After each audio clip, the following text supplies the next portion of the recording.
Неподвижната Бехара Бушингер долги години работела во Германија, но откако се оставила со сопругот кој подолго време физички и психички ја малтретирал, таа се разболела од шизофренија и станала неподвижна. Незината мајка Фатима Шакирева, која 40 години живее во Кочани, а со сопругот не живеат заедно цели 15 години, сама ја чува својата неподвижна ќерка, кои живеат на улицата Гроздан Трифунов во Кочани. Земаат социјална помош од 1500 денари и нега 4000 денари. Фатима бара да и биде одобрено да зема пари за мобилност од 7000 денари, за да може да живее и да ги плати скапите лекови на својата ќерка. Таа вели дека лекарите одобруваат да зема, но дека од Кочанскиот центар за социјални работи и ја закочиле работата.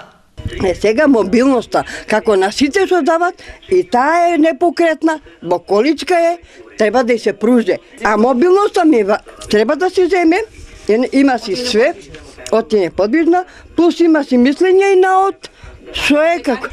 Све. Све како се требат документите са... Како... Проблемот е во социјалното. Во социјалното, или во социјалното е, или таму они како сака така прават. Од Центарот за социјални работи во Кочани појаснуваат дека не одлучува Центарот дали некој ќе зема мобилност или не.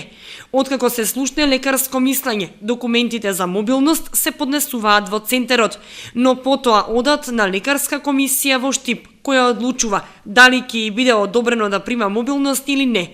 За Бехара, лекарската комисија од Штип се изјаснила дека не треба да прима дополнителни средства за мобилност и била одбиена, што значи дека Центарот само ја спроведува одлуката на лекарската од Штип.